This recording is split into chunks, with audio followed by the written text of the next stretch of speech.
माथ्याला भला मोठा टिळा, अंगावर भगवी वस्त्र, हातात जपमाळ, असं सोंग केल्याने आणि जगाला फसवल्याने तुम्हाला खरा परमेश्वर मिळणार आहे का? खरा परमेश्वर मिळायचा असेल तर तुम्हाला अंतर्बाह्य प्रामाणिक आणि खरं वागावं लागेल, तेव्हा तुम्हाला खरी मुक्ती मिळेल. त्यासाठी ऐका हा रविदासांचा दोहा. आज सर्व समाजाला किती महत्वाचा आहे आणि किती मार्ग दाखवणार आहे हे तुम्हाला समजून येईल. माथे पे तिलक, हाथ जप माला, जग को ठगने को स्वांग बनाया, मार्ग छांडी कुमरक डहके, साची प्रीत बिनु राम न पाया.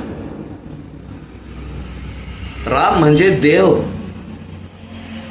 निर्विकार, निराकार, निरागस.